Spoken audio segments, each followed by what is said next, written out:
Okay, it says we are live.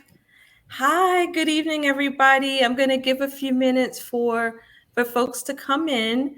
If you're not familiar with StreamYard, you do need to give StreamYard permission to see your name in order for us to see you comment. So again, we're going to give a couple of minutes. Welcome to Level Up Live. I'm Dr. Sharita Gaskins Tillett. Our guest this evening is Dr. Funke Brown. And so we're just going to give a couple minutes for others to join us and then we will get started. But welcome. If you have sleep related questions, certainly type them in the chat and we will do our best to get them answered while we're on tonight. So while we're waiting, I'm going to introduce Dr. Brown. So Dr. Funke Afolabi Brown is a triple board certified sleep medicine physician. She's passionate about helping people discover the gift of sleep as a superpower. Dr. Brown is a speaker, coach, educator, writer, and the founder of Restful Sleep MD, where she helps busy professional women and their children prioritize sleep to not only achieve their optimal health, but also thrive and live to their fullest potential. As a physician in practice for over a decade and a mom of two who struggled with sleep issues, she fully understands the impact of sleep deprivation on our mental, physical, and emotional health. As a result, she has dedicated her career to helping professional women be their best selves. She does this through speaking, coaching, courses, and programs focused on educating and empowering busy professional women to make sleep a priority as a critical pillar of their health. She is a member of the American Academy of Sleep Medicine, the American Academy of Pediatrics, and the American Thoracic Society. She is also on the medical advisory board of Baby Center, as well as the expert advisory board of Project Sleep. She is a frequent speaker at various conferences, summits, workshops, and association meetings, both nationally and internationally. So join me in welcoming Dr. Funke Brown. Hi, Dr. Funke. Good evening. Hi, How how are are you? you? Thank you. I'm good. Good to see you, Dr. Sharita. Good Thanks to for see having you me. too. We're so I happy to have love it. you. And Great. I love you. I love your show, Level Up Show. I love the name. Let's level up. Let's Oh, thank you so much. I'm so happy to have you here because, what you're talking about is so important because we just don't get enough sleep. Nobody gets enough sleep. I think I saw a statistic that said 30% of the US American population is sleep deprived, and I'm sure that that number is greater among physicians. So, I'm really excited to hear the information that you're going to give us today and the tools that we can use to begin to get better sleep and begin to use sleep as our superpower. Yeah. So tell me, how much sleep do we actually need? So the National Sleep Foundation is an organization that really looks into this in detail, and then some other organizations as well, including even the American Academy of Sleep Medicine. They have these general recommendations that they've put out for sleep, which is based on age. So we know that, for instance, newborns babies are sleeping for almost 18 hours at some point, and then over time that decreases.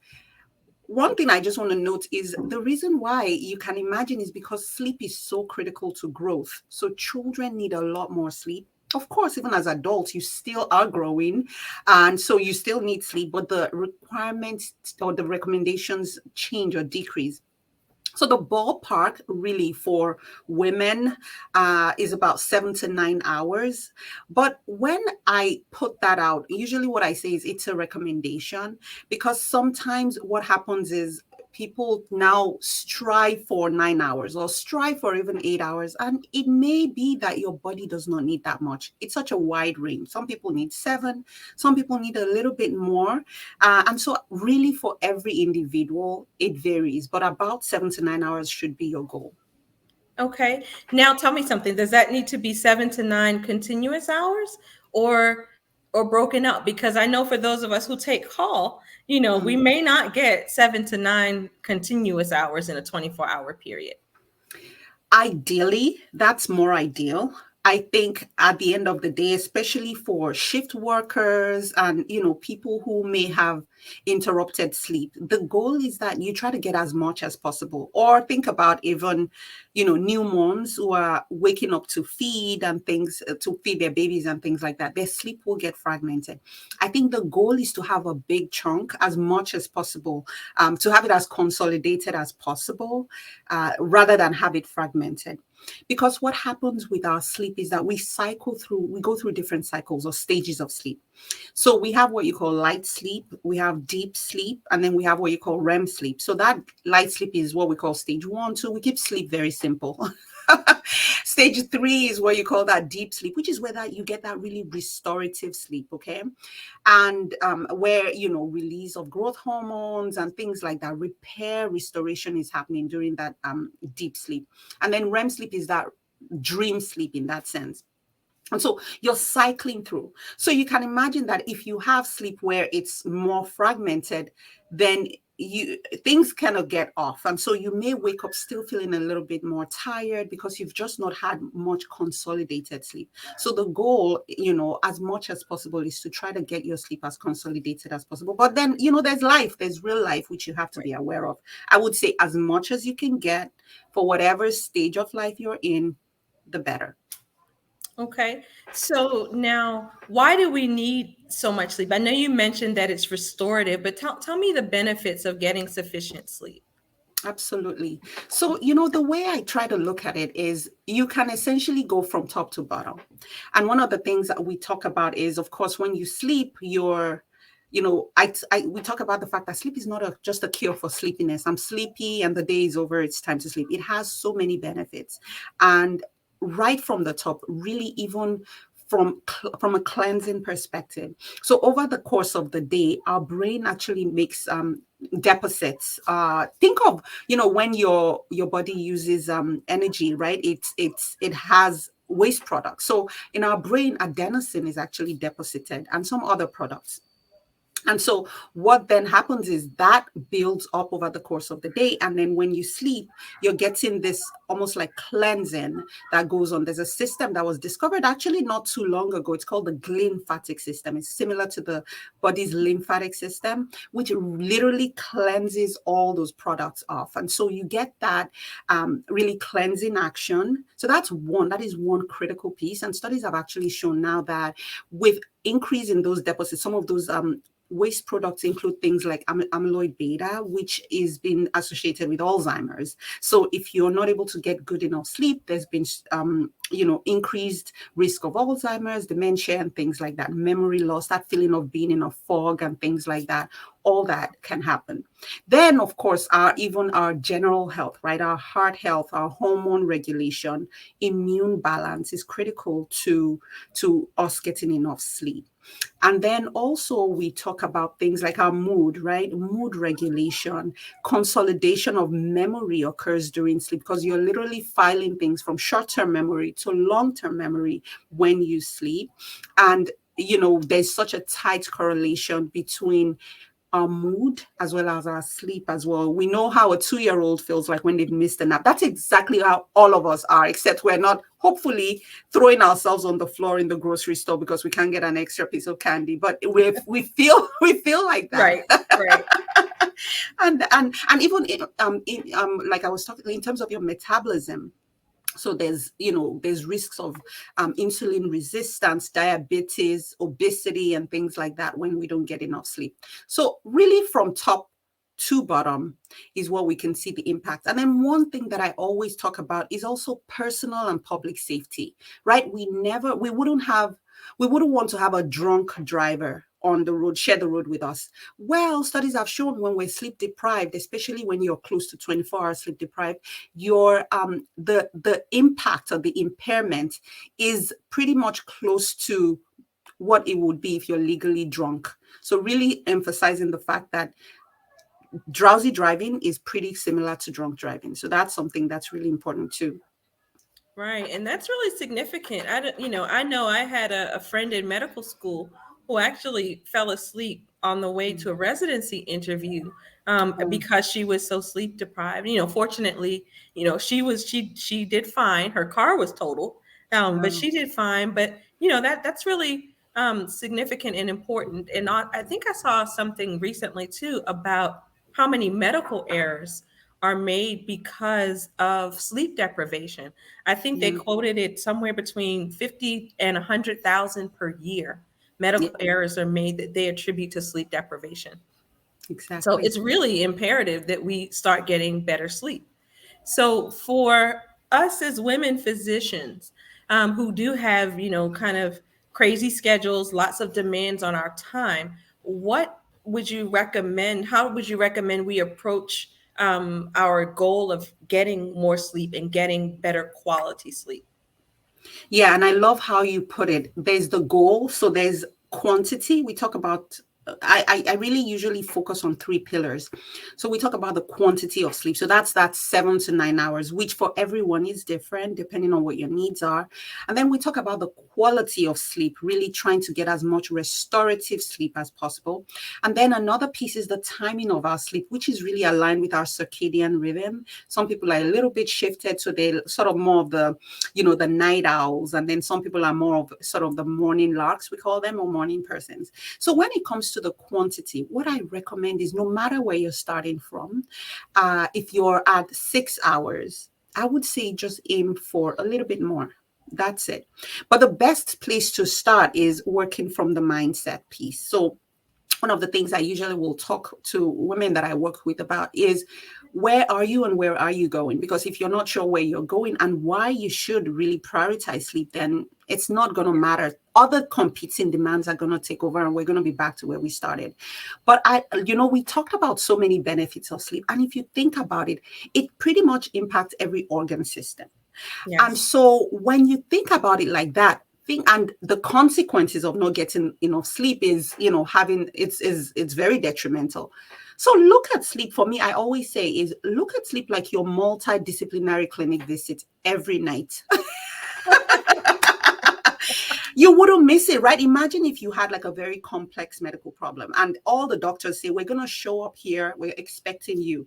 You wouldn't just be like, oh, sorry, I'm going to be late. No, you wouldn't, right? So Right, right. literally, that's how serious we have to approach this. Not in a way, not in a judgmental fashion, but to say, wow, my sleep is really important. Like, I want to show up better for my children or my family. I want to show up better at work. I want to make less errors. I want to drive safely.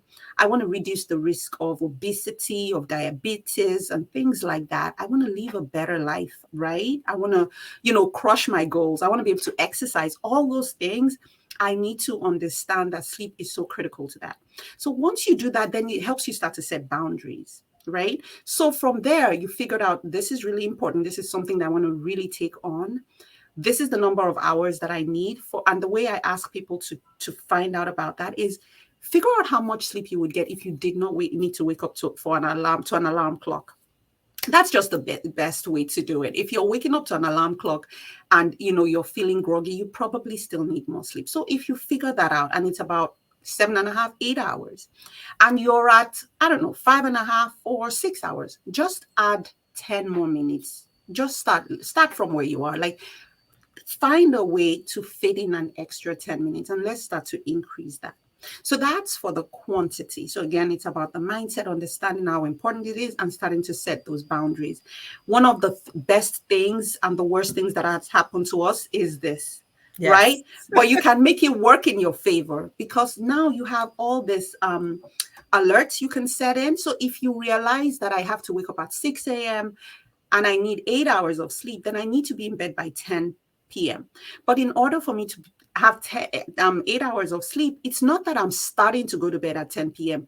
That means I started my routine at least 30 minutes earlier. So what does that mean? Boundaries. That means probably nobody should be able to reach me to, you know, Yes. or things like that, unless of course I have a VIP list of people that will need to reach me in case of emergency. So do you understand? You're setting those boundaries, you're kind of working your way backward, and people will understand. They may like be like, what, why can't I could call you at any other hour and you always need we're at my beck and call. Yes. You're literally training them to to let them know that it's time for you to prioritize your sleep.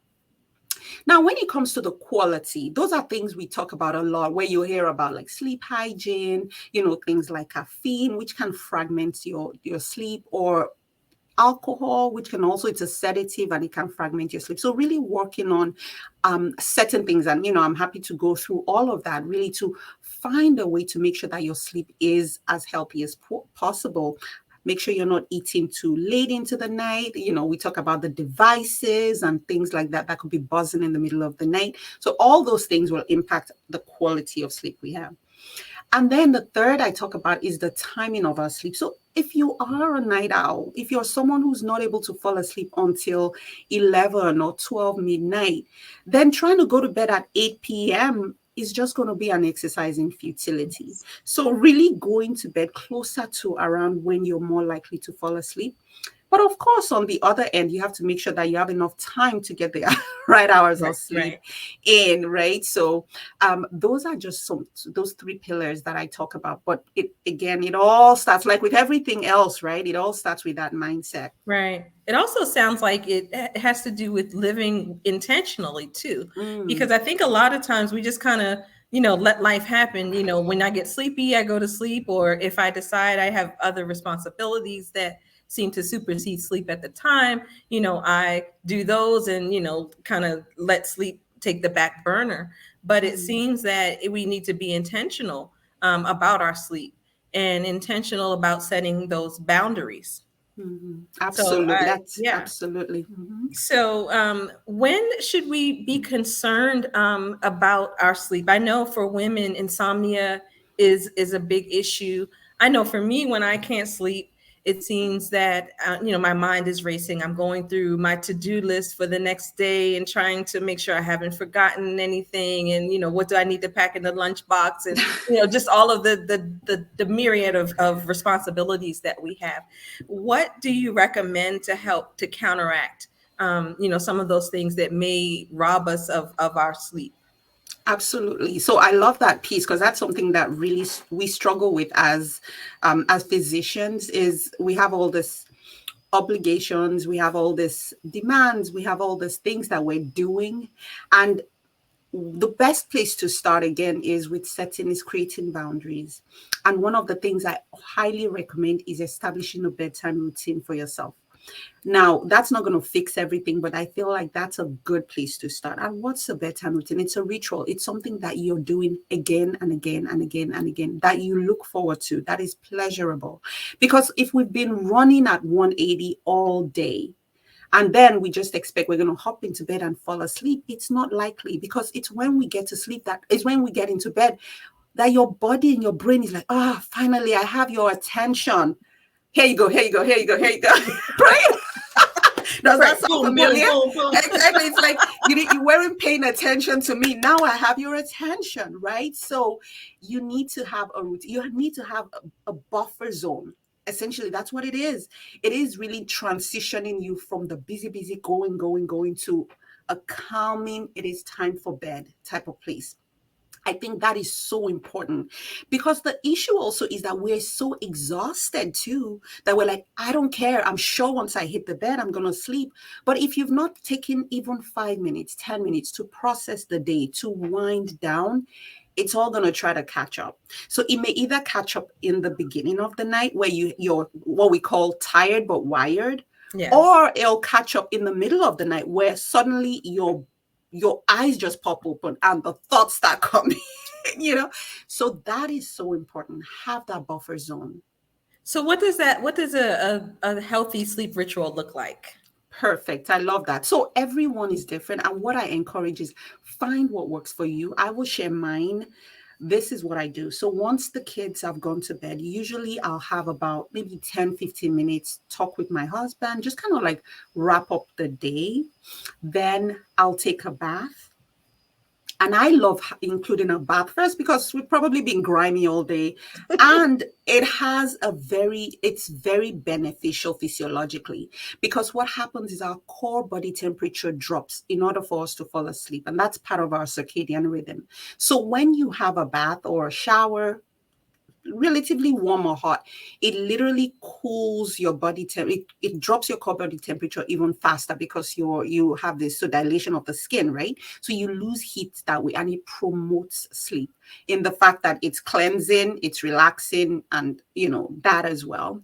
So after that, then I may then either do some journaling because I want to just literally do what you call a brain dump.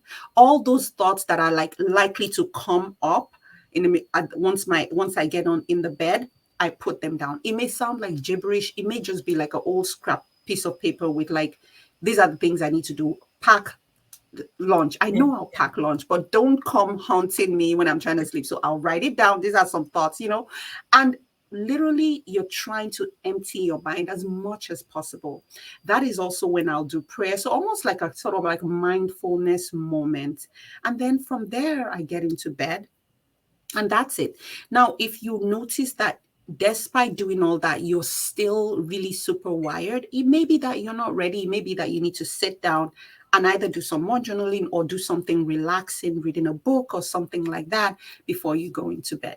So for everyone, it's kind of different. But usually I like the hygiene piece. I like the sort of reading, connection, mindfulness piece. And then going in, if you like a massage, throw that in as well. Just find what really works for you. So now you mentioned these things Yeah. earlier. Um, These, yes. I've read, I believe that we should, kind of put the devices away, the TV, the Mm, phone, all of those things that with blue light, about mm. 2 hours before sleep. Do you agree with that recommendation? Well, I think for practicality, usually what I recommend is about 30 to 60 minutes. The reason why exactly that blue light, because our brain, the pineal gland that secretes melatonin, which is a sort of a darkness hormone, responds to darkness. So in the setting of light, whatever that light looks like, whether it's natural light, whether it's artificial light, it doesn't perceive it as any different and perceives it as light, and it decreases our melatonin production. So putting away, starting to dim the lights around the house is also a very good. If you have dimmers, starting to slowly Mhm. dim it also is also a great practice. Another alternative is to get blue light blocking glasses, and I don't Hmm. necessarily endorse any. If you still need to do some work and it's maybe you're at about that close to 1 hour or whatever, I think that's beneficial, but I don't recommend that as something you do in your bed. I still recommend you kind of leave that either outside of your bed somewhere or outside of the bedroom is even better. The other piece is the blue light blocking glasses does not address issues you have with arousals with what you see online. Most times, if you've had a busy day, sometimes you're like, I just want to scroll mindlessly on IG. That's all I want to Yeah. do. I just want to.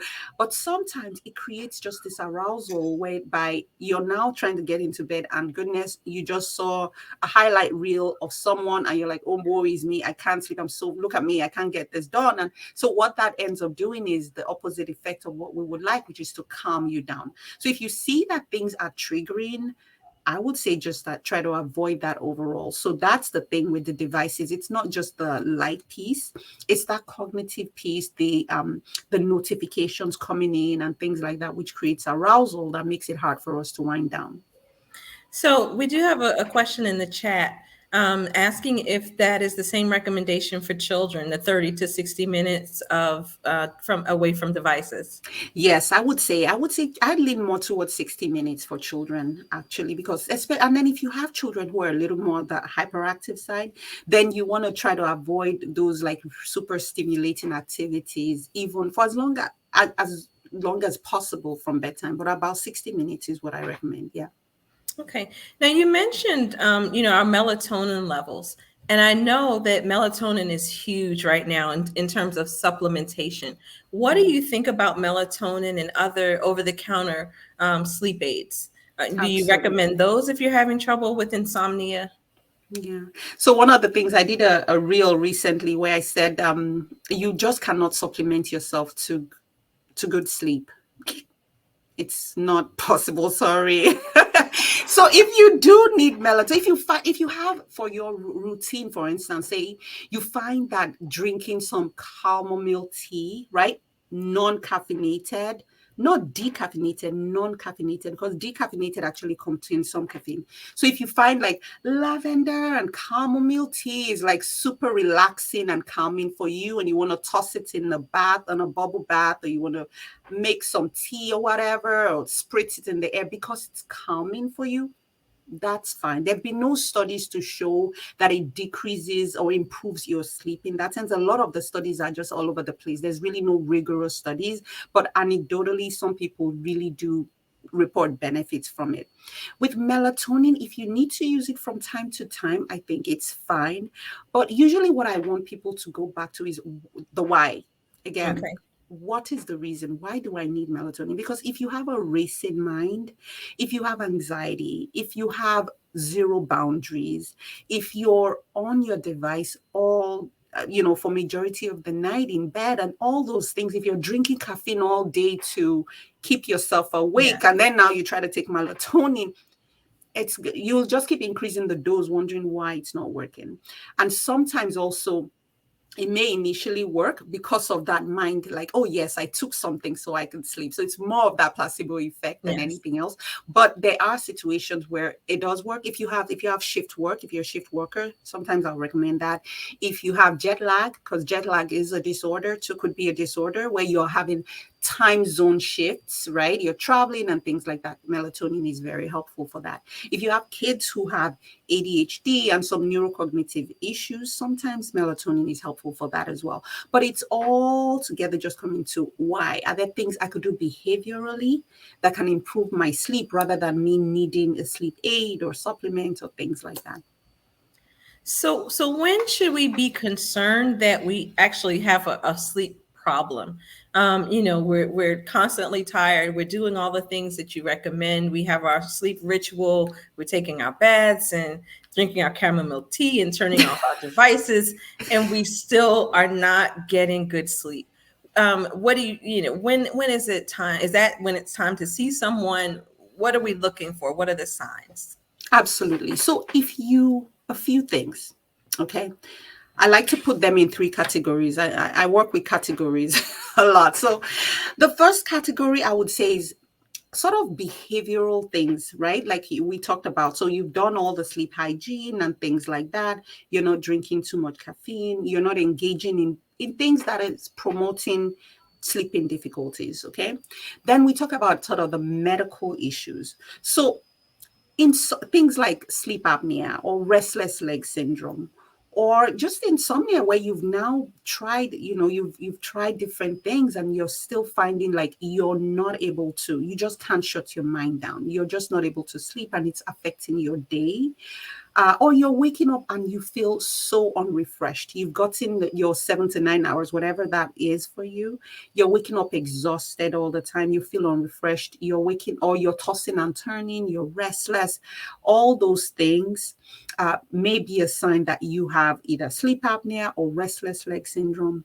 Things like narcolepsy, for instance, are rarer, but they do occur, and sometimes they're diagnosed relatively late. We usually will see that in teenage and younger adulthood, where you're just like, no, just really profoundly sleepy, no matter how much sleep you get. So those are a few things. If you have an underlying medical problem, right? If you have, heart failure and you're on meds that's, making you get up all night to pee, of course, you're going to be tired when you wake up. If you have thyroid issues, all those things. If you have anemia, that's another thing that can really cause a lot of Anemia. fatigue. Yeah, Okay. yeah, Oh, well, yeah. fatigue. Okay, but not Yeah, yeah. necessarily what makes you feel tired during the day doesn't necessarily Makes you. indicate that you're okay. Well, I would mention though that I do have a lot of women that have restless leg syndrome. And with restless leg syndrome, there's been studies to show that sometimes it's related to low ferritin levels. So in women who do have iron deficiency, sometimes it may manifest as restless leg syndrome. So that could be a connection too. But so those are some of the reasons that you may have that makes you say, okay, I think I should see my physician or definitely be referred to see a sleep physician to get a sleep study. A sleep study is really important because it gives you real, true, objective evidence to see why your sleep is getting fragmented and things like that. Sleep apnea is not as common in women as it is in men, but it still is common. So this is something that I do want women to be very aware of. Okay, so what are some of the what's some of the impact of sleep apnea or untreated Absolutely. sleep apnea? Untreated. So there's quite a number of them. One of the ones that's a little more concerning are things like the cardiovascular consequences. So there's been studies that have shown increased risk of strokes, of heart attacks, of arrhythmias, even associated with untreated sleep apnea. There's the daytime sleepiness, which of course puts us at risk. There's also issues with mood as well, where you're just constantly exhausted or fatigued and moody and things like that. So those are just even a few. Hypertension is one of them. And then, of course, things that can affect our metabolism as well. So increased risk of diabetes, increased risk of or insulin resistance are things also that you can see from untreated sleep apnea. So something we need to pay attention to. Yeah, I mean, we like I said, we just kind of go through life. We don't think about how how much our sleep matters. Like you Yeah. mentioned, it affects every organ system, in our bodies. So this Yeah. this has been amazing, very very good information. I want to open up the floor now, open up the chat.